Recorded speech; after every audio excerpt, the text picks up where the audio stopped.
GM. Today's lesson, I'm going to talk about diversification of trading strategies. So this one's a little bit different. It's very much trading focused. And so if you are a new trader or if you're in white belt, this might not make as much sense to you, but it will whenever you get to blue belt and beyond. And especially if you come back and revisit this, whenever you get to that point, you'll understand it a lot better. So I had a question, I actually had a couple of questions about one of them being basically if I take many different trades on the same coin, right, and how to approach that. So the question was, when I have, if I've got testing new systems, right, so say you've got a breakout system, so it's on a break of structure, you go long. 1 hour chart, range breakout, BOS, go long. And the question was that in my spare time, do you think that instead of testing new systems, I should just continue to test my current system on as many different coins as possible to increase the amount of entries I get and grow the amount of coins I trade? So in simple terms, his question was, if I've got a system that is a breakout system on a 1 hour chart and I want to know what to do in my spare time, should I go and test a new system, or should I take that first system and say I was testing it and trading it on Bitcoin? Should I just look for trades on Ethereum, Solana, Ripple, Cardano,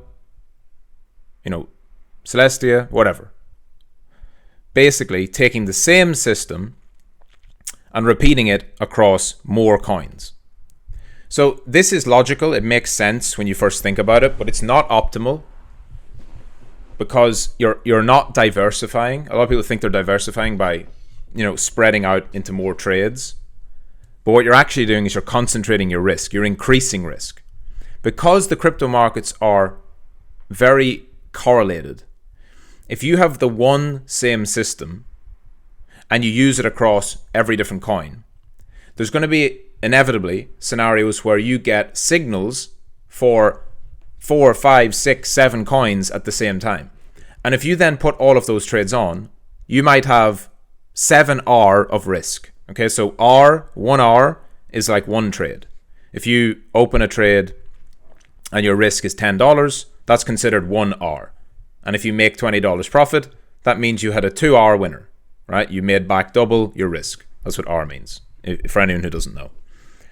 So if you just had a breakout signal on Bitcoin and you got long, that would be 1R at risk. So if the trade loses, you lose 1R. Okay? Now, if you have that same system, inevitably it's going to ping off on a bunch of alts, because alts tend to break out roughly at the same time, and you might have 6 or 7 trades on.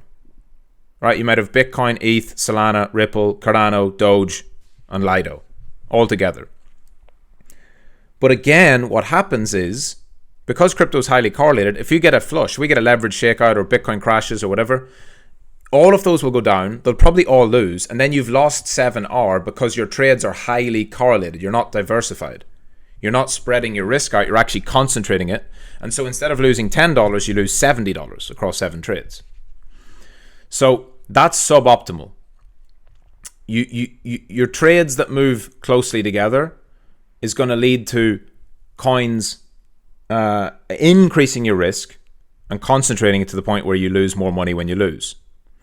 And it makes it harder to even make money as well, because then you have to manage 7 positions. So even if they go into profit, they'll all go into profit at different times and at different points, and then you have to manage 7 positions. And it doesn't matter how good of a trader you are, everyone knows that this is true. It's harder to manage 7 positions than 1, right? That's just an objective fact. So it makes it more difficult to manage the upside, and it opens you to more risk on the downside. So don't do that, generally. Now, this doesn't mean that you can't have multiple positions open, but you should never, as a rule of thumb, I would say, you should never have more than 2 positions open at the same time that are on the same system. So if it's a long breakout system on a 4-hour chart, you shouldn't have more than 2 positions open per that system. Right? 2 is fine if you get a Bitcoin signal and a Ripple signal, whatever. But I don't think doing 3 makes any sense. Because again, once you get into 3, you're over concentrating. You're concentrating your risk too much. So what you can do is you can look for coins that are loosely correlated. Now this is a bit more advanced, but if you go and look at the 30-day correlations, you could find coins that are not highly correlated to each other. And that would mean that they're probably going to give signals at different times. Because it is also true that not every coin breaks out at the exact same time. So if you're trading, let's say, a 1-hour breakout system, and your average trade duration is 2 days, right? So average time you hold the trade for is 2 days. You could easily find a coin that is highly correlated to Bitcoin. Let's say it's 0.85, 0.9 on the correlation to Bitcoin. And you could trade that on a breakout. And then you could be tracking other coins that have a very low correlation to Bitcoin. It could be 0.2, 0.25, 0.3, whatever. And that are setting up, but they are not breaking out at the same time. And then tracking those. And if they break out maybe the following week, you could open that position. And even if they break out around the same time, you could still trade that because the correlation is lower. You wouldn't expect those coins to... If one loses, you wouldn't expect the other one to lose because the correlations are weak. But that's more advanced and honestly not necessary. I just say that because it's one thing you can do. I just would stick, if you want the clearest advice, I would stick to my point from earlier. Don't use the same system on more than 2 coins at the same time. Very simple, right? The way you diversify in crypto is by diversifying your strategies. Diversification in crypto is a complete myth in terms of owning coins. People think that if they own 10 coins, that they have diversification. You don't. You've just concentrated your risk and spread your capital out across 10 things that if Bitcoin decides to shit itself and go down 40%, all of those coins are fucked. In the stock market, people do diversify. But that's because you have very clear sectors and it's hundreds of years old. Crypto is not old enough yet to really have well-dispersed markets which are decorrelated.